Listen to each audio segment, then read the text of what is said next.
नमस्कार, पंजाब केसरी देख रहे हैं आप और आपके साथ मैं हूं प्रेक्षा।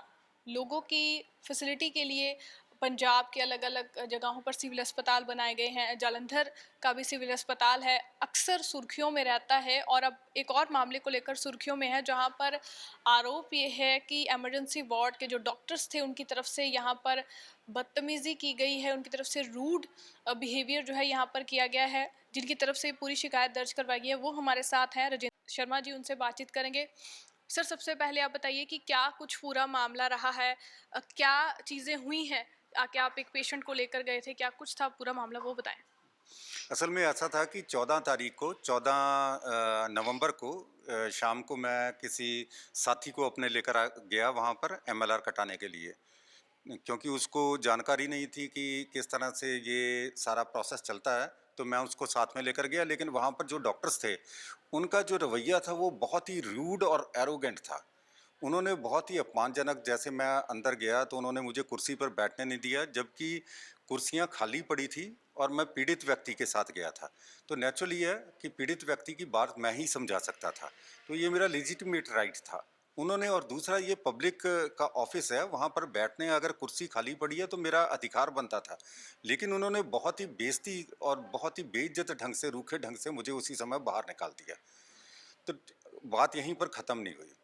तो उसके बाद ये हुआ कि हमने उनसे लेजिटिमेट बात कुछ पूछी कि एफआईआर जैसे कट लगा हुआ था, तो हमने वो कट नहीं लगा था, तो उन्होंने कहा कि कट को हम नहीं देखते, वो और कोई देखेगा। तो हमने कहा कि कहाँ से, कौन से डॉक्टर देखेंगे? तो उन्होंने उसका कोई सेटिस्फाइड जवाब नहीं दिया। वो कहते कि ये बाहर से ही जाकर पूछो, जबकि हमारा ये हक है कि हम लेजिटिमेट लीगल बात एमएलआर से संबंधित डॉक्टर से ही पूछेंगे। इसके बाद क्या हुआ कि बात यहीं पर ख़त्म नहीं हुई। जब हमने ये देखा कि उनका बड़ा रूखा और नॉन कोऑपरेटिव बिहेवियर चल रहा है, तो हमने क्या किया कि हमने सीनियर्स के साथ कांटेक्ट करने की कोशिश की। जब हम बाहर गए, वार्ड में कहीं पर भी सीनियर्स की कोई लिस्ट नहीं लगी हुई थी। और फिर हमने डॉक्टर, जो ड्यूटी डॉक्टर थे, उनके कमरे में जाने की कोशिश की, तो उन्होंने वहाँ से हमें रोकने की बार बार कोशिश की, जबकि हमारी ये एक राइट है कि हम कम से कम ऊपर वाले डॉक्टर के साथ कांटेक्ट करें। किसी तरह से हमने ज़बरदस्ती जो है वो डॉक्टर्स की लिस्ट ली, और आप देखिए कि वो लिस्ट में जो पहले 5 डॉक्टर हैं, हमारे पास लिस्ट भी पड़ी है और हमारे पास वो कॉल्स भी पड़ी हैं कि हमने उनको कॉल की सभी को। 5 में से 4 डॉक्टर ऐसे थे जो यहाँ से 6 महीने से लेकर 1 साल पहले तक ट्रांसफ़र हो चुके थे। उन्होंने बोला हम तो 1 साल पहले ट्रांसफ़र चले गए हैं। तो नेचुरली है, वो सारी की सारी मिसलीडिंग लिस्ट लगी हुई है। आप ये लिखिए कि, देखिए कि रूड बिहेवियर, उसके बाद नेग्लिजियंस, उसके बाद आप लिस्ट नहीं लेने दे रहे, फिर जो लिस्ट लगी है वो भी सारी की सारी भ्रामक है। तो इसमें आम आदमी को कितनी दिक्कत होगी। और उसके बाद ये पता चला कि इन्होंने बाद में पुलिस को फ़ोन किया, पुलिस भी आई, उन्होंने हमें देखा, उन्होंने हमारा साथ दिया। वो कहते ये तो कोई न्यूसेंस खड़ी नहीं कर रहे हैं, और पुलिस ने अपना देख कर चले गए।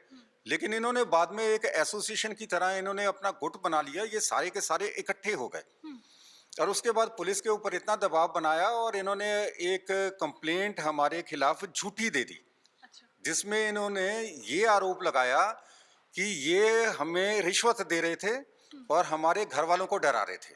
अब आप ये देखिए कि इनके सीसीटीवी कैमरे लगे हुए हैं इनके ऑफिस में, तो आप ये देखिए कि उसमें कहीं पर वेरीफाई किया जाए कि हमने पर्स निकाला था या हमने स्कैनर मांगा था, उसमें से कहीं पर भी नहीं होगा।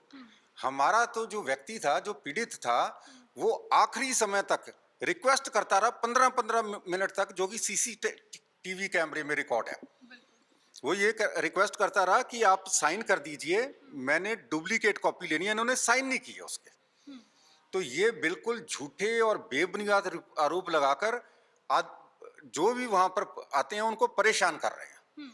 इसके अलावा क्या है कि हमने वहां पर खुद बैठे देखा कि ये हिंदी में जब पंजाबी में कोई आ रहा था तो उससे इनकी बात भी समझ नहीं इनको आ रही थी। किसी ने कहा कि जी काला पिया, तो इन्होंने कहा कि जी हमें कह रहे हैं और काला मतलब कि हम काले हैं। तो इनको लोकल भाषा ही नहीं समझ आती। लेकिन मेजॉरिटी ऑफ जो इमरजेंसी डिपार्टमेंट में डॉक्टर बैठे हैं, वो मेजॉरिटी जो है वो मेजॉरिटी बाहर के प्रदेश की है। और इसके अलावा ये है कि हमने उसके बाद भी इसको वेरीफाई किया, क्योंकि जब हमारे ऊपर अचानक ही ऐसे ऑल ऑफ ए सडन जो हमें सर्विसेज डिग्निटी से मिलनी चाहिए, उसके बजाय हमें इतनी मानसिक प्रताड़ना हो रही थी, तो हमने ये सारा रिकॉर्ड वेरीफाई करने की कोशिश की, तो पता चला कि इन्होंने पहले भी एफआईआर कराई हुई हैं। तो इनकी पृष्ठभूमि जो है वो इलाज करने की नहीं है, इस हॉस्पिटल को दहशत का अड्डा बनाने की है। तो हमारी यही डिमांड है सीएम साहब से, हेल्थ मिनिस्टर से, कि इन डॉक्टर्स को इमीडिएटली सस्पेंड किया जाए और यहाँ पर लोकल डॉक्टर लगाए जाएं, जो लोकल भाषा को समझकर और लोकल भावनाओं को समझकर, जैसे प्यार से जो हमारे सीएम साहब कहते हैं कि हम बहुत अच्छी फैसिलिटी दे रहे हैं, कम से कम उनकी इम्प्लीमेंटेशन ग्राउंड पर तो हो, जो नहीं हो रही है। तो यही हमारी गुजारिश है। इसके अलावा क्या है कि हमने लोकल थाने में भी अपनी कंप्लेंट दी है। हम ये कहते हैं कि आईपीसी के जो सेक्शंस इसमें लगते हैं वो हमने सारे वेरीफाई किए हैं कि आईपीसी के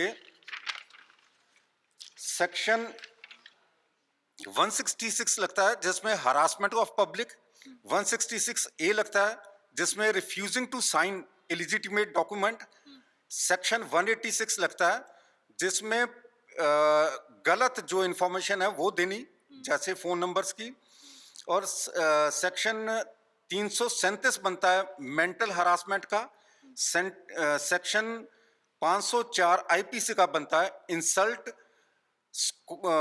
धमकाना और रूड बिहेवियर करना और किसी चीज का जानबूझकर जवाब नहीं देना। सेक्शन 509 बनता है ह्यूमिलेशन वर्ड यूज करने का। इसके अलावा आईपीएस के अंतर्गत जो ये फॉल्स कंप्लेंट्स दी हैं उसमें 120 बी और 182 बी के अंदर इनके खिलाफ, जैसे ये अभी तक पब्लिक के खिलाफ गलत कंप्लेंट्स करते रहे हैं, इनके खिलाफ भी जरूर कंप्लेंट होनी चाहिए ताकि पब्लिक को न्याय मिले और उन्हें वो सुविधाएं मिल सकें जो कि पंजाब गवर्नमेंट अपने लोकल स्टेट के लिए दे रही है। इसके अलावा क्या है कि जो इन्होंने सिविल सर्विसेज कंडक्ट के मिसकंडक्शन कर रहे हैं ये, उसके लिए कड़ा एक्शन लेना चाहिए और मेडिकल वायलेशंस के जो कानून है मेडिकल काउंसिल्स के की बिहेवियर और अनप्रोफेशनल कंडक्ट है उसके अंतर्गत की भी इनके ऊपर सजा पर्चा जरूर होना चाहिए। ये मेरा पुलिस एडमिनिस्ट्रेशन से भी, इसके अलावा हेल्थ मिनिस्टर से भी और सीएम साहब से भी ये मेरी गुजारिश है, इंक्लूडिंग डीसी। क्योंकि जैसा आप बता रहे हैं कि ऑलरेडी एक पेशेंट जो है वो अपने बीमारी के इलाज के लिए वहाँ जाता है, वो ऑलरेडी दुखी है अपने बीमारी को लेकर या अगर उसको चोट लग गया, और जब जाकर वहाँ पर इस तरह का जब ट्रीटमेंट मिलता है तो हर कोई तो प्राइवेट हॉस्पिटल में नहीं जा सकता, हर किसी के पास इतने पैसे नहीं होते हैं। और ऑब्वियसली अगर सरकार ने कोई हमारे लिए कोई एक फैसिलिटी दी है कि गवर्नमेंट हॉस्पिटल्स, सिविल हॉस्पिटल्स में जो है उसका इलाज किया जा सके, लेकिन वो चीज़ें जब ग्राउंड लेवल पर इम्प्लीमेंट नहीं होती हैं तो लोगों का एक भरोसा भी टूटता है। बिल्कुल मैम, ऐसे है कि असल में ये जो एमएलआर कटाने का है ना, इसमें तो ज़्यादा अथॉरिटी जो है वो सिविल हॉस्पिटल की हुई होती है। आम आदमी बाहर जाने से कतराता है क्योंकि वहाँ पर 50,000 रुपये लगेगा, यहाँ पर हमने 500-700 रुपये की फैसिलिटी दी हुई है, ठीक है जी। और वहाँ पर अगर ऐसा बिहेवियर हो रहा है तो आप अंदाज़ा लगा सकते हैं। और अगर हमारे जैसे पढ़े लिखे व्यक्ति जो कि किसी न किसी असिस्टेंट को भी साथ में लेकर जा रहे हैं, जो बंदा अकेला जाता होगा या जो बंदा अनएजुकेटेड होता होगा, उसके साथ ये क्या होता होगा। उसके बाद आप ये देखिए कि डिपार्टमेंट की कितनी बड़ी गलती है।